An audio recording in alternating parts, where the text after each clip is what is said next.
नमस्कार।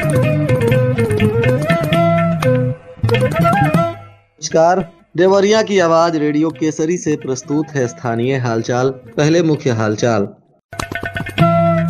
ड्यूटी पर तैनात बीएलओ की मौत, एसडीएम भी हो गई भावुक। माधोपुर में विकसित होगा संरक्षित वन क्षेत्र। मॉडल और राइटअप के लिए 2500 छात्रों का आवेदन। अधिक मूल्य पर बीज बेचने वाले की हुई पुष्टि। और देवरिया के युवक का लखनऊ में मिला शव। स्थानीय हालचाल के इस अंक के साथ मैं निकेत मिश्र। अब हालचाल विस्तार से। सलेमपुर तहसील में तैनात लेखपाल का एसआईआर ड्यूटी के दौरान मौत हो गया। बताया जा रहा है कि जैसे ही रविवार की भोर में उसका शव पोस्टमार्टम के बाद उसके गांव बरवा पहुंचा तो परिजनों में कोहराम मच गया। साथ ही लेखपाल तहसील प्रशासन के दबाव के चलते लेखपाल के मौत होने का आरोप लगाते हुए विरोध प्रदर्शन करने लगे। साथ ही जिलाधिकारी को मौके पर बुलाने की मांग करने लगे। उनका कहना था कि जब तक दोषियों पर कार्रवाई करने का आश्वासन मौके पर आकर जिला पदाधिकारी नहीं देती हैं, तब तक शव का अंतिम संस्कार नहीं होगा। बताया जा रहा है कि जब तहसीलदारों ने विरोध शुरू किया तो जिला पदाधिकारी के निर्देश पर एसडीएम मौके पर पहुंची और परिजनों की चीख पुकार और रोता हुआ परिजनों को देखकर उनकी भी आंखें भर आईं। एसडीएम ने तहसीलदार समेत अन्य अधिकारियों के साथ घर पहुंचकर सांत्वना दिया और परिजनों के आंसू देखकर वे भी रो पड़ी। बताया जा रहा है कि सलेमपुर विकासखंड के बरवा गांव के रहने वाले 35 वर्षीय आशीष कुमार सलेमपुर तहसील में लेखपाल थे और लार सर्किल में उनकी तैनाती थी। एसआईआर के कार्य में उनकी ड्यूटी लगी थी और शुक्रवार को उनकी तबीयत अचानक बिगड़ गई। परिजन हॉस्पिटल में भर्ती कराए, जहां शनिवार की शाम को उनका मौत हो गया। इसके बाद परिजनों में कोहराम मच गया। पुलिस ने शव का पोस्टमार्टम भी कराया है और इस मामले की तफ्तीश की जा रही है। आने वाले कुछ दिनों में जिले के माधोपुर गांव में वन विभाग का खुद का संरक्षित वन क्षेत्र होगा।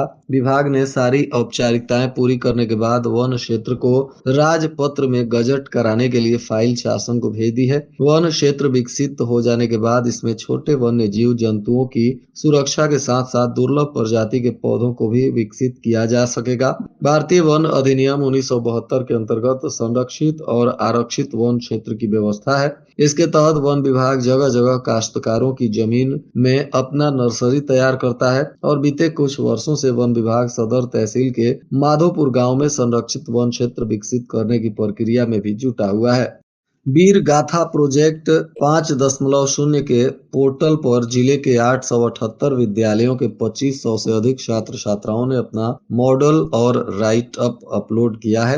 अपलोड किए इन मॉडलों और राइटअप को जिला स्तर पर गठित मूल्यांकन समिति के द्वारा मूल्यांकन किया जा रहा है। इसमें 4 श्रेणियों में एक एक सर्वश्रेष्ठ मॉडल को चयनित कर प्रदेश स्तर पर अग्रसारित किया जाएगा और इसमें चयनित विजेताओं को राष्ट्रीय स्तर पर शिक्षा एवं रक्षा मंत्रालय द्वारा संयुक्त रूप से सम्मानित भी किया जाएगा। छात्रों में देशभक्ति, वीरता एवं साहस का भाव जागृत करने, उनकी रचनात्मक प्रतिभा और कौशल को बढ़ावा देने के लिए शिक्षा और रक्षा मंत्रालय द्वारा संयुक्त रूप से वीर गाथा 5.0 प्रोजेक्ट का आयोजन किया गया है। रामपुर कारखाना विकास खंड की डुमरी स्थित कृषि बीज गोदाम से रबी की बुआई के दौरान बीज वितरण में किसानों से अधिक मूल्य लेकर बीज वितरण किया जा रहा था। किसानों की शिकायत पर समाचार पत्रों में प्रकाशित खबर का संज्ञान लेते हुए जिला कृषि अधिकारी ने अम्बरीश कुमार मिश्रा एवं विकास कुमार वरिष्ठ प्राविधिक सहायक की संयुक्त टीम गठित की थी। जांच टीम ने गोदाम पर पहुंचकर सत्यापन किया। बीज गोदाम प्रभारी ने कृषकों से अधिक मूल्य पर बीज बिक्री किए जाने के बातों की पुष्टि हो गई। कृषि अधिकारी ने उप कृषि निदेशक को पत्र भेजकर कार्रवाई करने की संस्तुति भी की है। इस दौरान जिला कृषि अधिकारी उदय शंकर सिंह ने बताया कि बीज गोदाम प्रभारी के खिलाफ जांच कराई गई थी। दोष सिद्ध होने पर कार्रवाई के लिए उप कृषि निदेशक को पत्र भेजा गया है।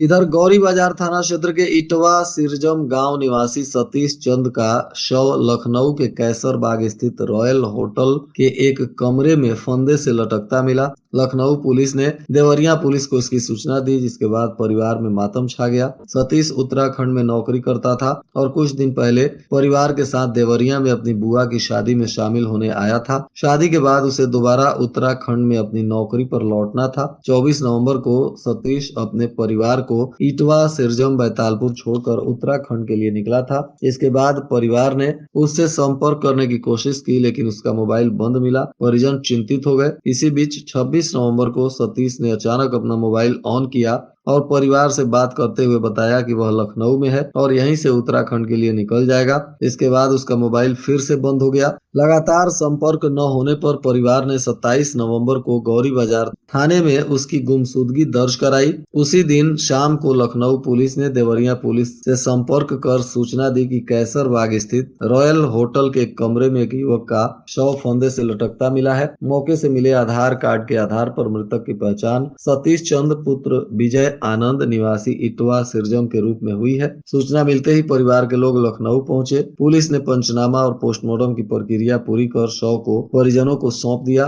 परिजन शव लेकर इटवा लौट आए हैं और घटना के बाद से उनमें कोहराम मचा हुआ है। सतीश विवाहित था और परिवार के साथ उत्तराखंड में रहता था। आत्महत्या के कारणों का फिलहाल स्पष्ट पता नहीं चल सका है।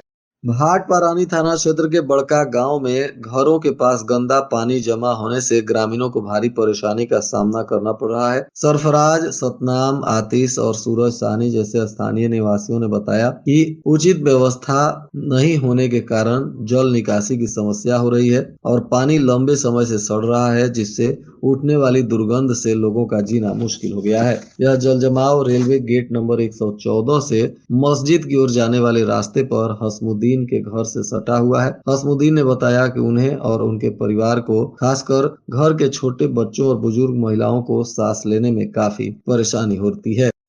इधर रुद्रपुर थाना क्षेत्र में रविवार को पीतल माझा के पास एक सड़क हादसा हो गया। देवरिया के गौरी बाजार से अनुबंधित होकर बनारस जा रही एक सरकारी बस पिकअप वाहन को ओवरटेक करते समय अनियंत्रित होकर सड़क के किनारे गहरी खाई में जा गिरी। इस दुर्घटना में बस में सवार लगभग 20 से 25 यात्री घायल हो गए। दुर्घटना की सूचना मिलते ही स्थानीय लोगों ने तुरंत एम्बुलेंस सेवा को सूचित किया और स्थानीय लोगों के सहयोग से सभी को सरकारी अस्पताल में भर्ती कराया गया है, जहां इनका इलाज चल रहा है। वहीं घायलों को प्राथमिक उपचार के लिए सामुदायिक स्वास्थ्य केंद्र रुद्रपुर में भर्ती कराया गया और कुछ लोगों को बेहतर इलाज के लिए मेडिकल कॉलेज में भी रेफर किया गया है।